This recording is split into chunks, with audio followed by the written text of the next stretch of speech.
Alright, this lecture is on binomial probability distributions.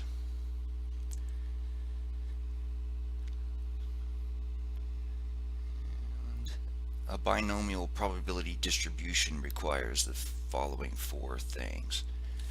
There has to be a fixed number of trials. We call that n.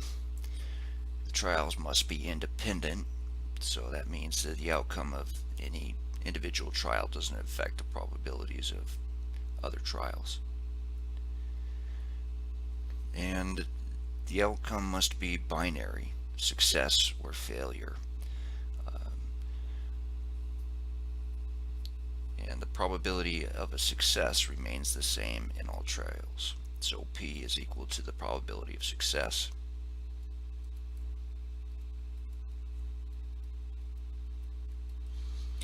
And Q is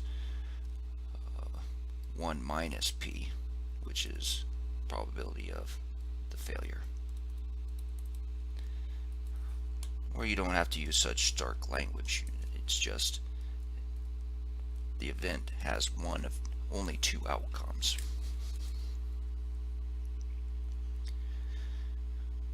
Right. So X is the specific number of successes in n trials. And that's a number between 0 and the number of trials, which is n. So the probability of getting exactly the probability of X is the probability of getting exactly X successes among the n trials. Right. So the word success is arbitrary. Again, we're just talking about two possible categories, two possible outcomes. You could call either one success or failure, it doesn't matter. So an example, when an adult is randomly selected with replacement, there is a 0.85 probability this person knows what Twitter is. So suppose we want to find the probability that exactly 3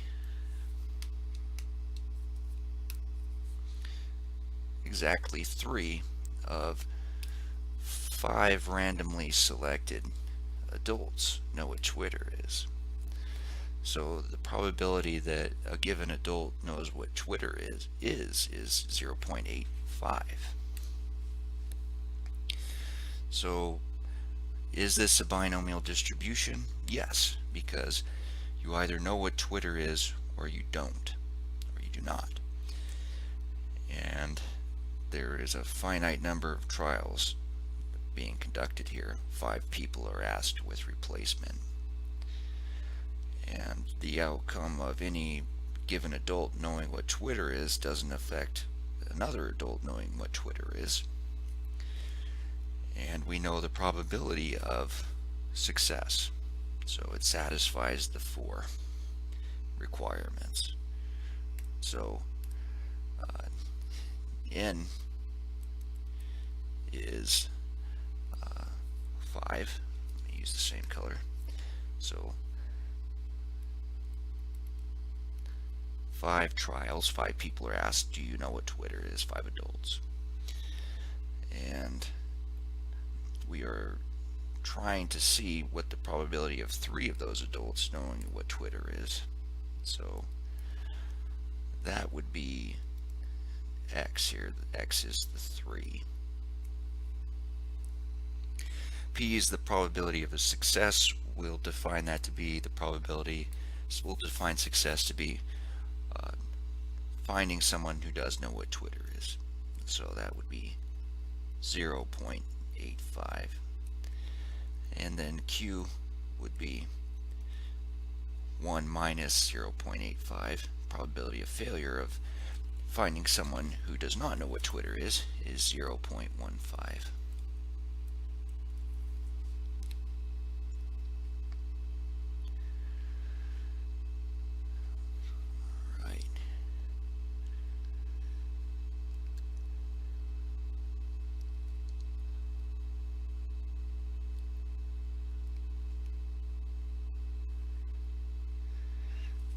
treating dependent events as independent. So remember our 5% guideline for cumbersome calculations.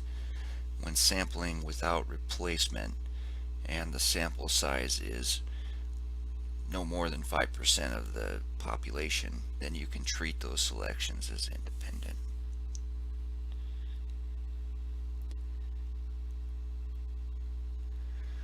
So here is our formula, the binomial probability formula. So the probability of x is n factorial, number of trials, over x minus n factorial times x factorial. Remember this is the combinations of x things from n.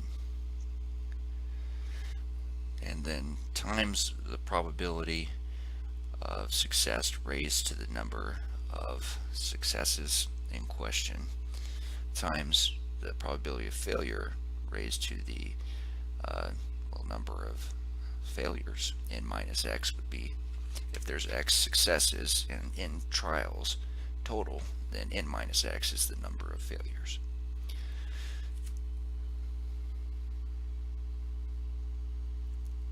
Right. So recall from lecture 1.1, in a study of the gender aid method of gender selection used to increase the likelihood of birthing a girl, 2,000 users of the method gave birth to 980 boys and 1,020 girls. So there is a 19% chance of getting that many girls or more if the method had no effect. So n is the number of trials.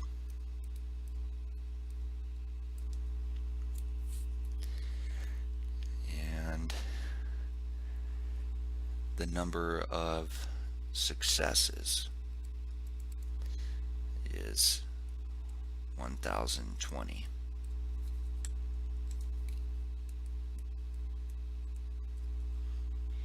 The probability of, if the method had no effect, then that means the probability of getting a boy or a girl is roughly the same. 50%. So P is 0.50, Q is 0.50. And then the probability of 1,020 girls being born out of 2,000 would be, well, recall our formula, n factorial over n minus x factorial times x factorial times p to the x times q to the n minus x would be 2,000 factorial over 2,000 minus 1,020 factorial times 1,020 factorial times 0.5 raised to the 1,020 times 0.5 raised to the 2,000 minus 1,020 would be 980. Right, so that would be a lot to do.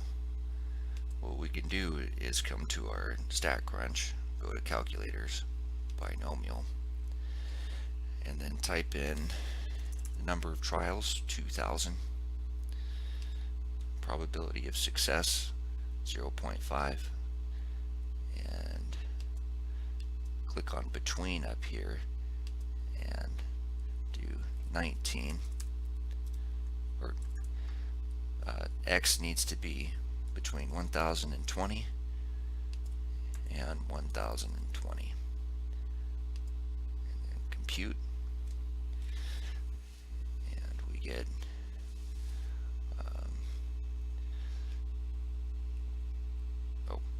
1,020 girls or more. So 1,020 up to 2,000. And we get 0.19, the 19% that we expected.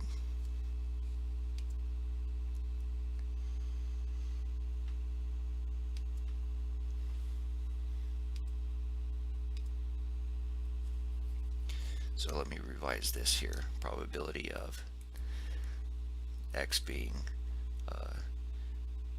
greater than or equal to. So the probability of having 1,020 girls or more.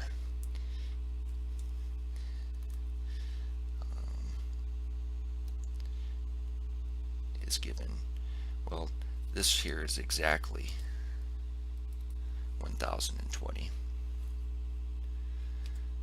So the probability of that was between 1,020 and 1,020 here. So a 1.195% chance, 0.012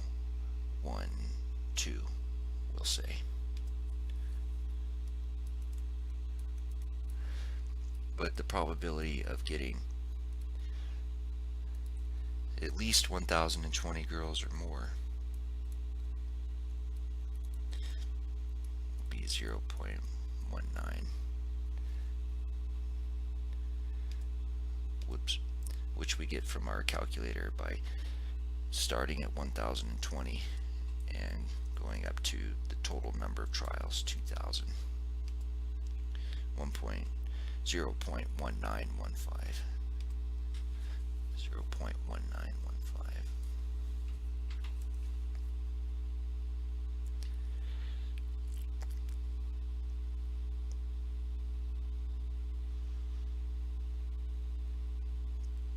Okay.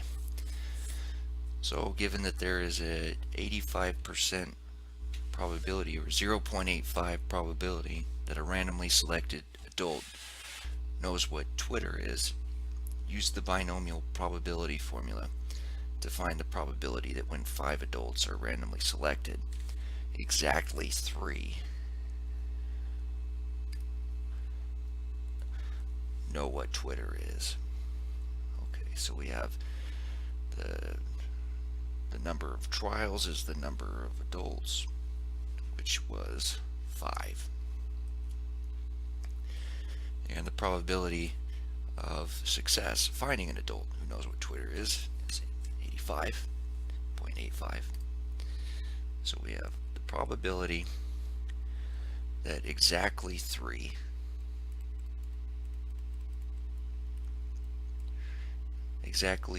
of 5 randomly selected adults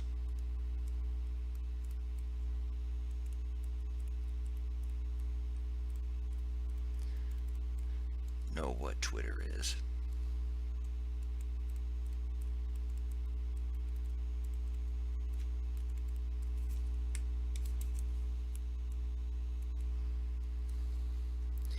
Or x equals 3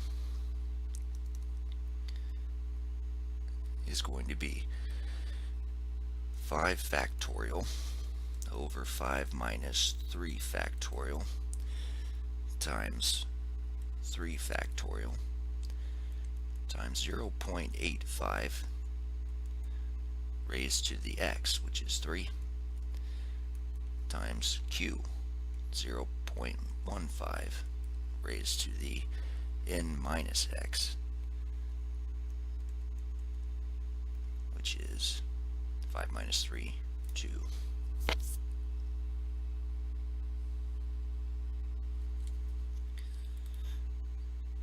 So this is 5 times 4 times 3 factorial over 2 factorial times 3 factorial, so the 3 factorials cancel, and times 0.85 to to the third times 0.15 squared.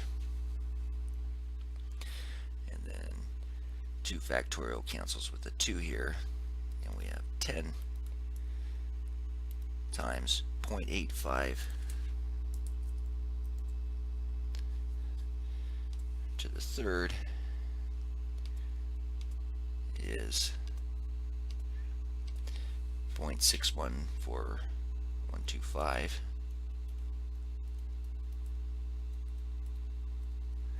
and then 0.15 squared, 0.20225.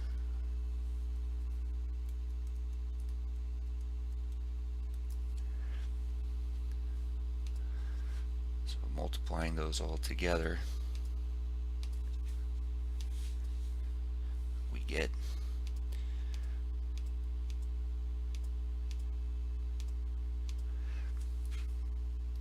0.13817.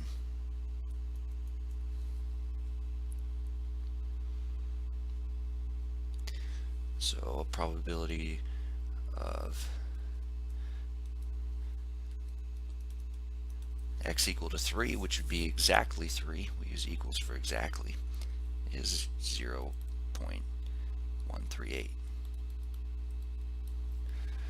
On our binomial calculator, n would be 5, p would be probability of success, so 0.85, and probability of exactly 3 would be use the same number on both sides here, and then compute 0.138.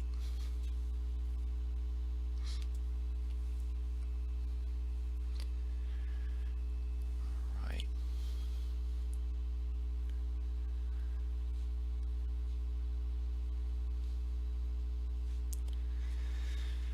So we noted in a previous example that between 1974 and 2011 there were 460 NFL games decided in overtime. 252 of them were won by the team that won the overtime coin toss. Is the result of 252 wins in the 460 games equivalent to random chance, or is 252 wins significantly high? So we can answer that question by finding the probability of 252 wins or more in 460 games, assuming that wins and losses are equally likely. So what's the number of trials? Number of trials is the total number of games. So n is equal to 460.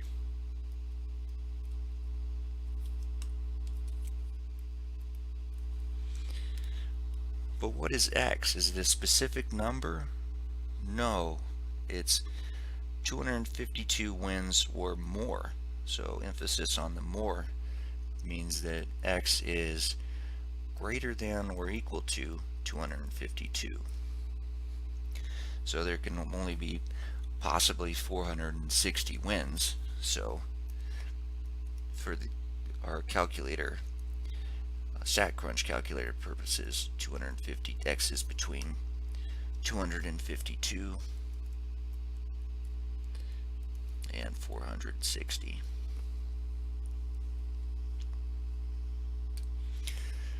Assuming the referee used a fair coin, then the probability of winning is a coin toss is 0.50, and the probability of losing a coin toss is likewise 0.50. So the probability of more than at least 252 wins or more, or x being greater than or equal to 252. Let's go back to our calculator. So the total number of trials 460. Probability of a win 0.5.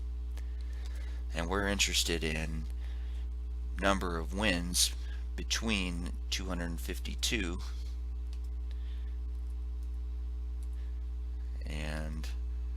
460.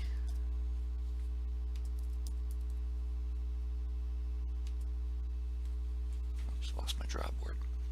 So we'll compute that, and the probability of 252 wins or more is this number here, 0.02242,894.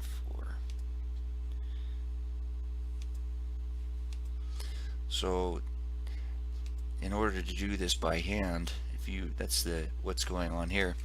Each of these bars here is, okay, let x be 252, and then use the formula from before to compute that. And then go to the next value, 253. Plug that into the formula with the same n and the same p and q. And then you'll get the height of your next bar, or the probability of exactly 253. And then go to the next value of x. That'll be the probability of exactly 254. So you have to do that for all the x's between 252 and 460 in order to get the probability, the total probability of at least 252 wins or more. That would be a lot of arithmetic, so thankfully we have the technology to do that for us. So 0.0224.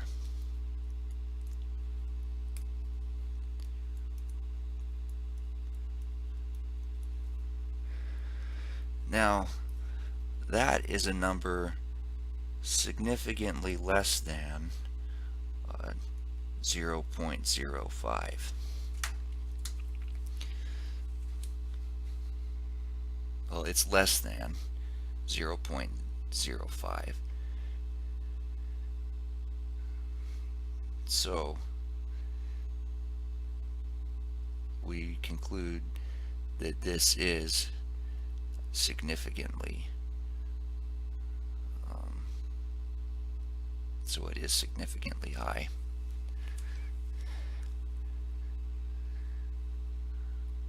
Oh, excuse me, low. So the probability is less than 0.05, which is low. So that means it's very unlikely that we would get 252 or more wins by chance.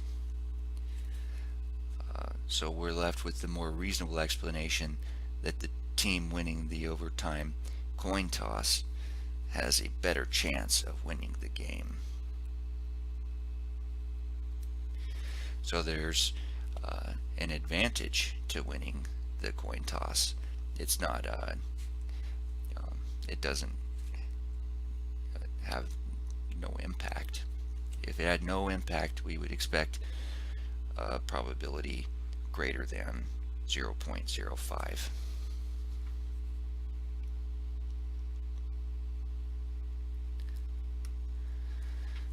All right, new example. Based on a poll, 60% of adults believe in the devil. Assuming we randomly select 5 adults, compute the following probabilities. So randomly select 5 adults means we're talking about 5 trials.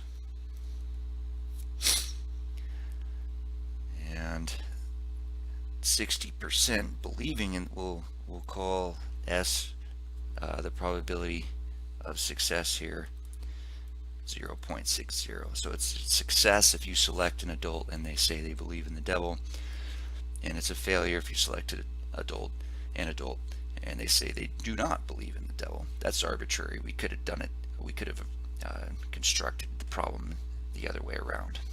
Right? So probability that exactly 3 of the 5 believe in the devil means x is equal to 3. And for our second problem, the probability that the number of adults who believe in the devil is at least 2 means 2 or more. So x greater than equal to 2. So for A, probability of x equal to 3 would be 5 factorial over 5 minus 3 factorial times 3 factorial times the probability of success 0.6 raised to the number of successes 3 times the probability of failure 0.4 raised to the number of failures, which is number of trials minus successes, which is 2. 5 minus 3.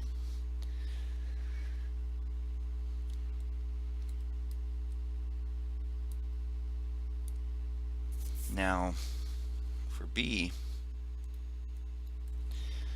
the probability of at least 2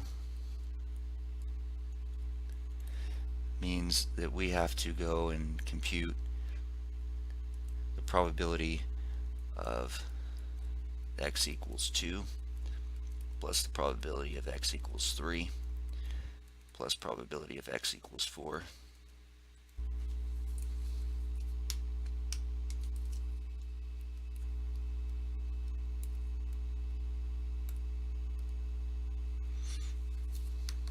plus the probability of x equals 5.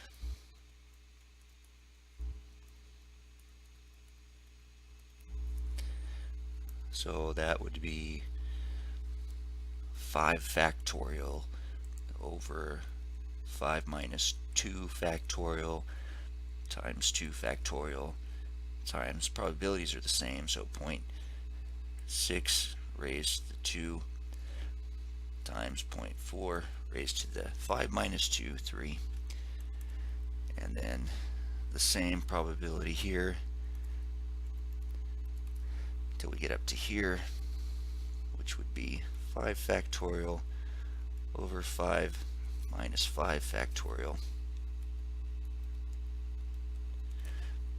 times 5 factorial.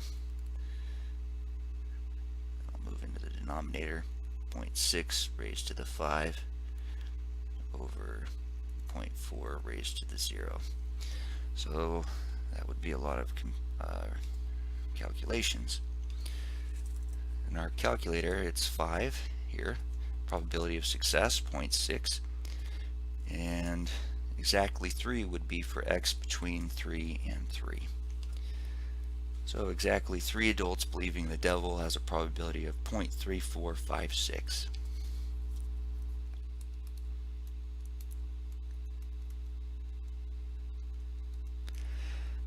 And then at least 2 or more adults believing in the devil.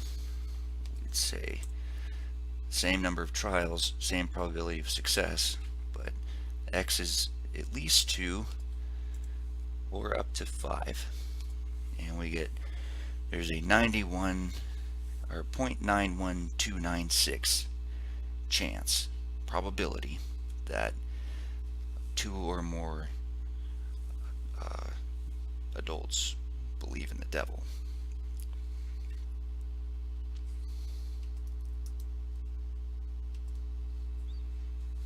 So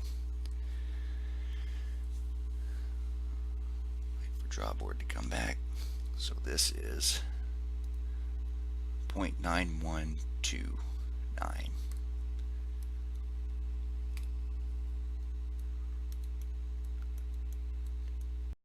So we see 0.346 here for x equals 3 adults.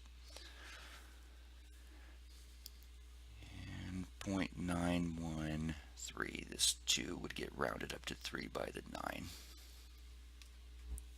When you have to sum the probabilities for each.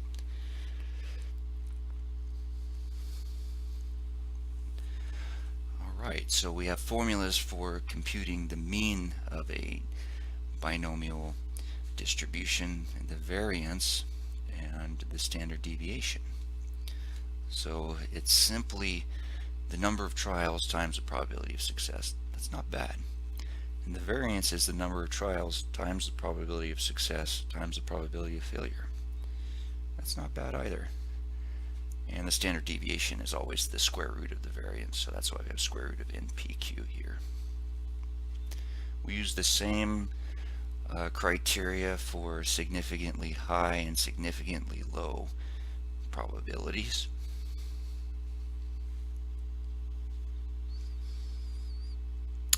And using this previous example, find the mean and standard deviation for the number of wins in groups of 460 games. So the mean would be n times p, which is 460 times 0.5, which is 230.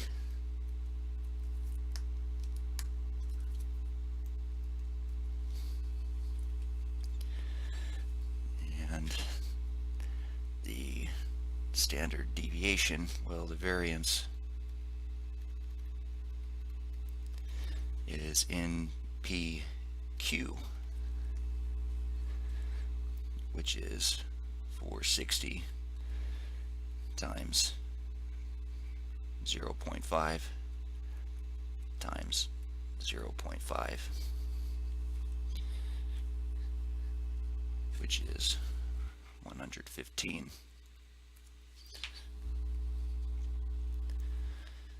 So the standard deviation is the square root of the variance. So square root of 115. And let's see what that is. 10.72.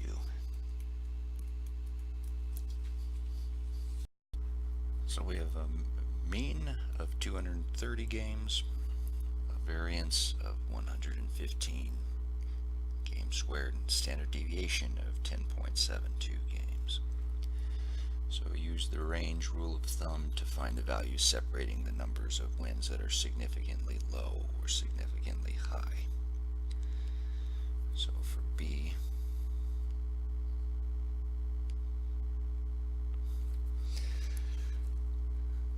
we have mean of 230, standard deviation of 10.7. So significantly low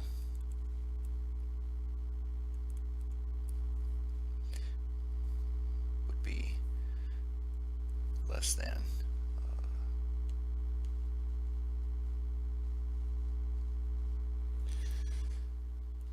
mu minus 2 times sigma.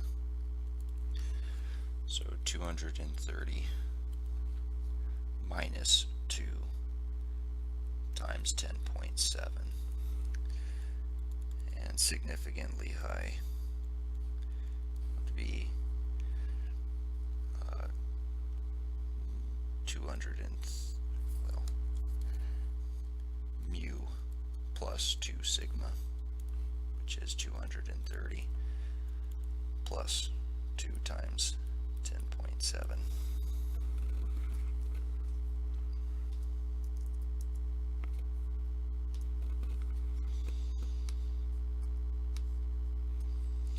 So 230 minus 2 times 10.7 is 208.6, and 230 plus 2 times 10.7 is 251.4.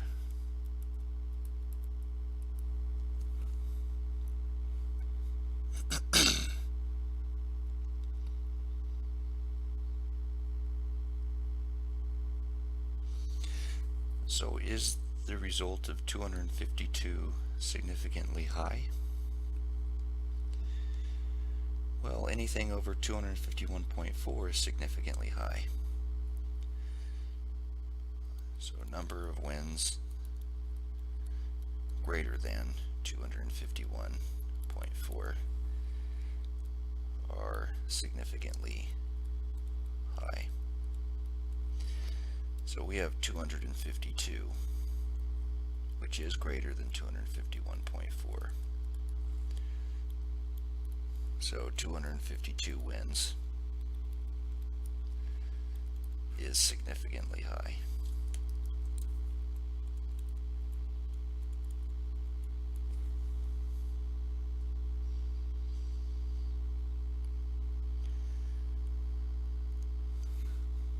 All right. The probability of having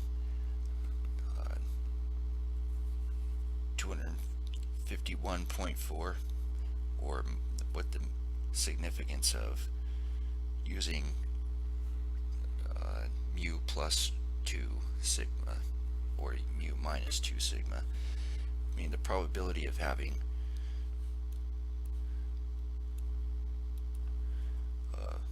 more than 254.4 wins is greater than or equal to 0,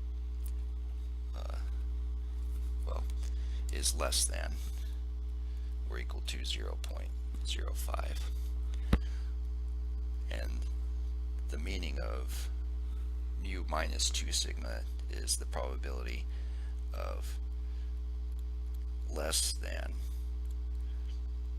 208.6 wins is less than or equal to 0.05. So winning a high number of games, in particular winning more than 251.4 games, is a low probability event. It's 5% or less. And the probability of winning more than 251.4 games is also a low probability event. Winning that many or more games is less than 5%.